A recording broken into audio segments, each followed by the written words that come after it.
असल में तो आज युद्ध के 13वें दिन रशिया और यूक्रेन की सेनाओं के बीच जमकर जंग हुई। आज की फाइट की खास बात यह रही कि दोनों देशों के बीच जमीनी जंग हुई। अब तक रशियन एयरफोर्स बम, मिसाइल, रॉकेट बरसा रही थी, लेकिन शहर पर कब्जा करने का काम ग्राउंड फोर्स करती है। इसीलिए जैसे ही आज रशिया की आर्मी आगे बढ़ी, यूक्रेन की सेना ने उसे चैलेंज किया। आज कई शहरों में यूक्रेन और रशिया की फौज आमने सामने आ गई। सीधे सीधे फाइट हुई। टैंक और रॉकेट लॉन्चर्स के अलावा ऑटोमेटिक वेपन से गोलीबारी हुई और रशियन आर्मी को काफी नुकसान भी हुआ।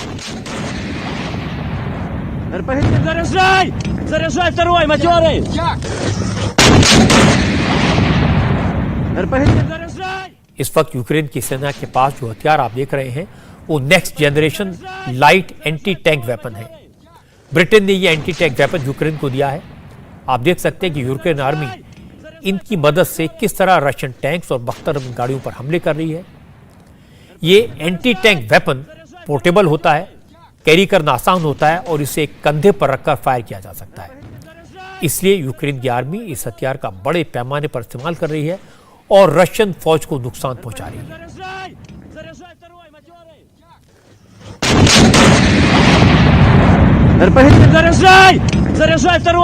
यूक्रेन की सेना एयर पार के मामले में रशिया से के आगे कहीं नहीं टेकती। इसलिए पिछले 12 दिन से रशियन एयरफोर्स की तरफ से मचाई गई बर्बादी की तस्वीरें रोज दिखाई देती हैं। लेकिन आज जब सड़कों पर, शहर की तरफ आने वाले रास्तों पर रशियन आर्मी ने अपना मूवमेंट शुरू किया तो यूक्रेन की सेना की तरफ से जबरदस्त रेसिस्टेंस का सामना करना पड़ा। ऐसा लग रहा था कि यूक्रेन की सेना इसी इंतजार में बैठी थी कि कब रशियन आर्मी मूव करती है और कब उन पर हमला करती है। यूक्रेन की आर्मी की तरफ से जगह जगह बंकर बनाए गए हैं जहां से वो रशियन आर्मी के कॉन्वॉय पर जमकर हमला करते हैं। जो तस्वीर आप देख रहे हैं वो खार्किव के पास की है। यहां यूक्रेन के हमले में रशियन आर्मी की गाड़ियों को जबरदस्त नुकसान पहुंचा है।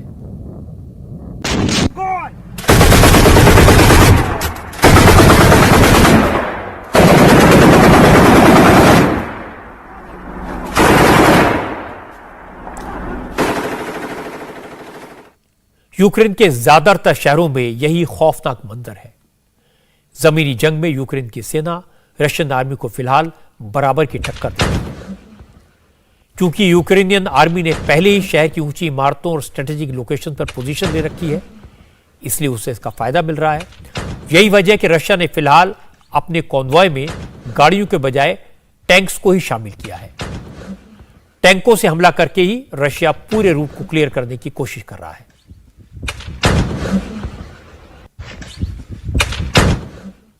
खास बात यह कि यूक्रेन के शहरों में नहीं बल्कि जिस डोनेट्स्क प्रांत को रशिया ने अलग स्टेट के तौर पर रिकॉग्नाइज किया था, वहां भी यूक्रेन की आर्मी रशिया को कड़ी टक्कर दे रही है। दोनों देशों की सेनाओं के बीच यहां भी जमकर गोलाबारी हो रही है। रशिया को उम्मीद थी कि डोनेट्स्क तक की आजादी के लिए लड़ने वाले संगठन इस प्रांत में उसे एडवांटेज दिलवाएंगे, लेकिन यूक्रेन की आर्मी ने यहां पहले से जो अपना जो सेटअप बनाया हुआ था उसके दम पर यूक्रेन अब भी वहां जमकर मुकाबला कर रहा है।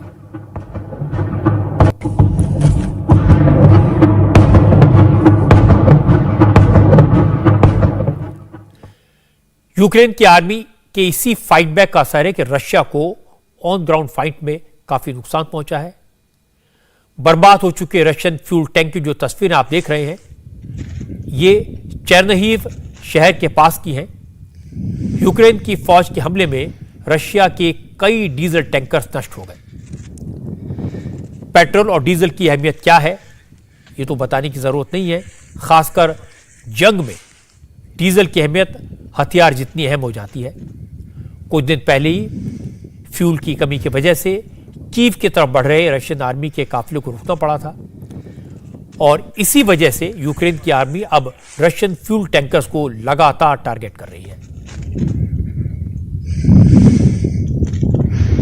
जिससे अगर रशिया के मूवमेंट को पूरी तरह रोका नहीं जा सकता तो कम से कम उसे स्लो कर दिया जाए।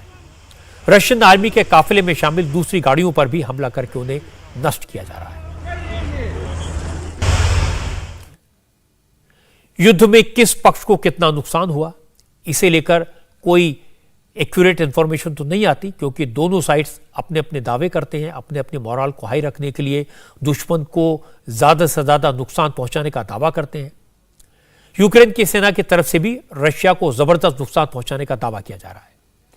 यूक्रेन मीडिया के मुताबिक इस जंग में अब तक रशिया के 12,000 सैनिक मारे जा चुके हैं। इसके अलावा यूक्रेन का दावा है कि उसने रशिया के 48 aircraft, 80 helicopter, 303 tank, 108 artillery gun, 1036 armed combat vehicle, 56 MLRS, 2 boat, 474 jeep, 60 fuel tank, 7 unarmoured vehicles और 27 एंटी एयरक्राफ्ट वॉरफेयर नष्ट कर दिए हैं। हालांकि यूक्रेन के इन दावों में कितना सच्चाई है, ये तो इंडिपेंडेंट सोर्सेज से कंफर्म नहीं हो पाया। यूक्रेन की सेना की तरफ से जो काउंटर अटैक हो रहा है, उससे यहां के नेताओं से लेकर नागरिकों तक का हौसला तो बढ़ा है।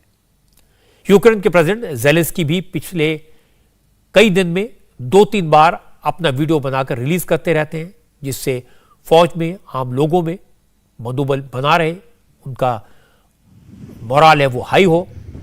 रशियन मीडिया की तरफ से कई बार इस तरह की खबरें आती हैं कि ज़ेलेंस्की यूक्रेन छोड़कर चले गए, इसीलिए ज़ेलेंस्की अपने वीडियो को इस तरह से बनाते हैं जिससे ये साबित हो सके कि वो यूक्रेन की राजधानी कीव में ही है।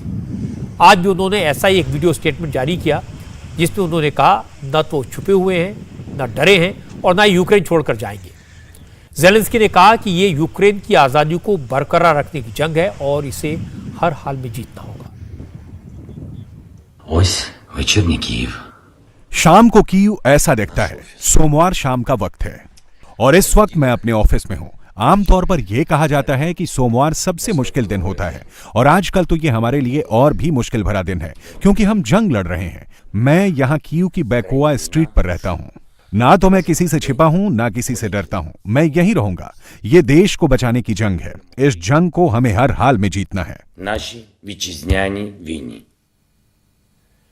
इसमें कोई शक नहीं कि यूक्रेन के प्रेसिडेंट ज़ेलेंस्की अपने देश में नहीं, यूरोप के सभी मुल्कों में एक बड़े हीरो बन गए हैं।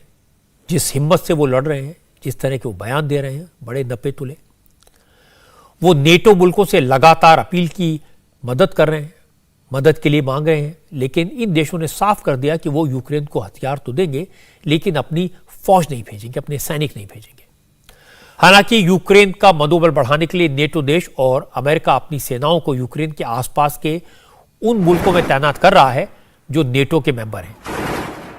आज अमेरिका ने भी ईस्ट यूरोप पे अपने 500 अतिरिक्त जवानों को भेजने का फैसला किया।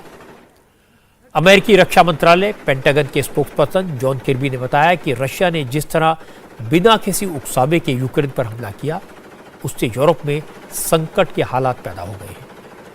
इसीलिए किसी भी तरह की पोजीशन से निपटने के लिए इस एक्स्ट्रा फोर्स को भेजा जा रहा है। Want to announce that over the weekend, Secretary Austin ordered the deployment from the United States of an additional approximately 500 U.S. military personnel to locations in Europe to augment U.S. forces that are already in theater. These additional personnel are being positioned to respond, obviously, to the current security environment caused by Russia's unprovoked invasion of Ukraine, and certainly to help reinforce and bolster deterrence and defense capabilities of the NATO alliance.